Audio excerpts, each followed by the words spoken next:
बिस्मिल्लाहिर्रहमानिर्रहीम। इनायतुल्लाह खान एक बार फिर आपके सामने हाजिर है। सब्ज़ पासपोर्ट की याद आ रही है नवाज़ शरीफ को, और 22,000 कतार रो रहा है कराची जलसे में। इन दो मौज़ूआत पे बात करेंगे, तो आइए पहले बात करते हैं नवाज़ शरीफ को सब्ज़ पासपोर्ट की याद क्यों आ रही है।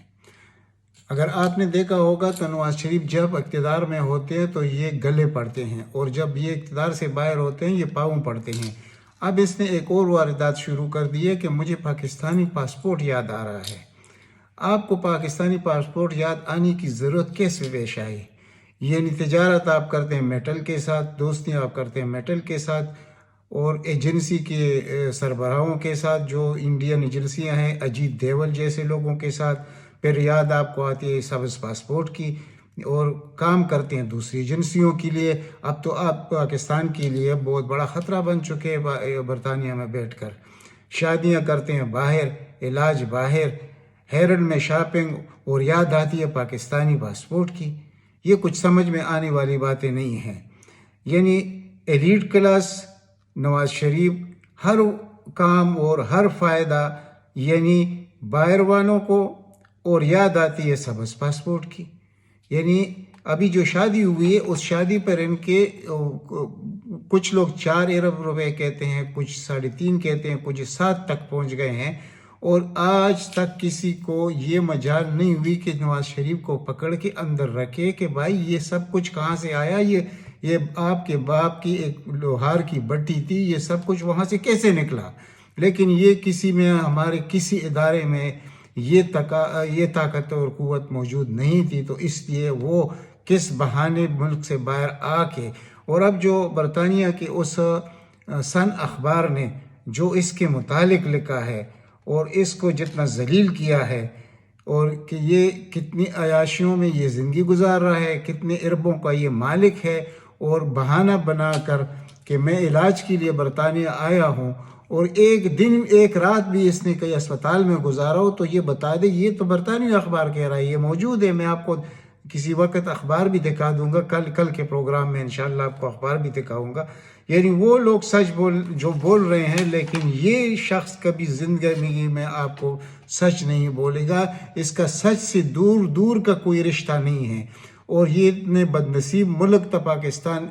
अल्लाह ताला ने इस पर करम कैसे किया, और इन लोगों ने इस मुल्क को कितना बदनसीब बनाया, कितना तबाह और बर्बाद किया। और फिर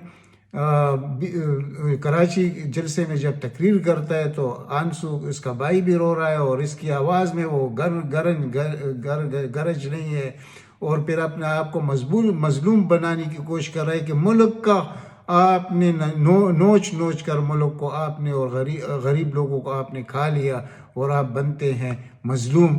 ये दोगली पॉलिसी क्यों हो रही है? इसलिए कि हमारे लोगों में ये शऊर नहीं है।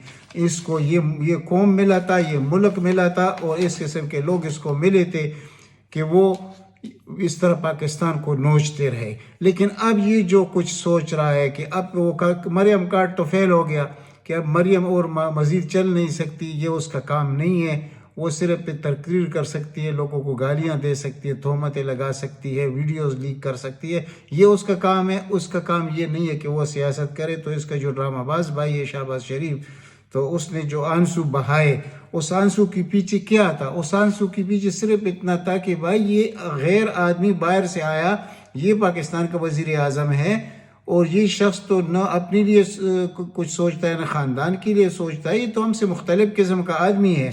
तो आओ मिल लेते हैं, कौमी हुकूमत बनाते हैं। हाँ, अगर हम भी कामयाब हो गए 2/3 मेजॉरिटी के साथ, तब भी मैं कौमी हुकूमत बनाऊंगा। यानी कि ये पहले जिस तरह हम नोचते रहे हैं आपको, हमारा ख़ानदान या जरदारी ख़ानदान, तो अब आप सब हमारे साथ मिल जाए तो इस मुल्क को और नोचते रहे और इसको और काटते रहे।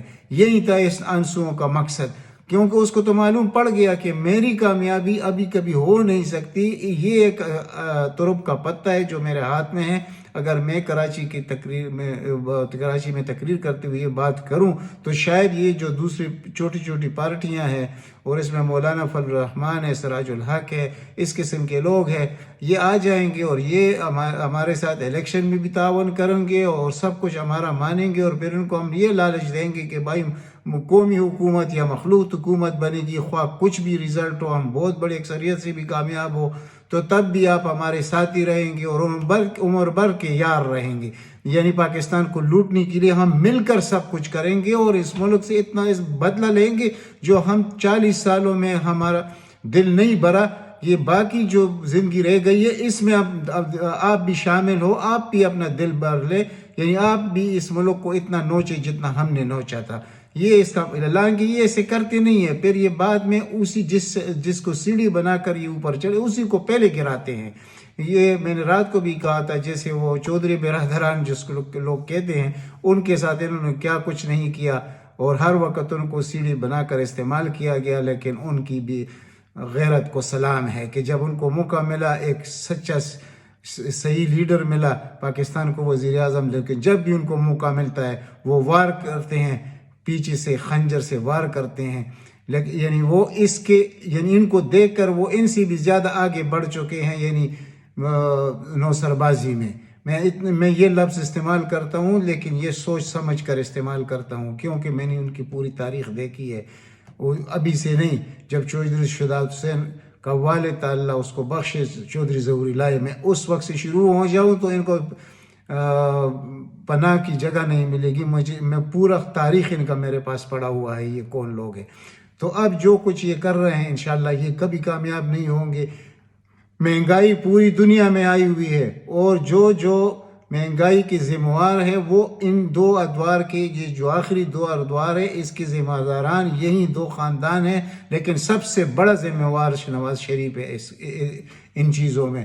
تو آپ خود دیکھیے کہ یہ آدمی جو کس قسم کے عنصر ہو رہا ہے. اب اس کے بھائی نے جو کچھ کرنا تھا، اس نے 3 دفعہ وزیر اعلیٰ بن کے پنجاب کے ساتھ کیا اور اس کے بعد بھائی نے 3 دفعہ وزیر اعظم بن کے پاکستان کے ساتھ کیا. ابھی 4تھی دفعہ یہ کیا؟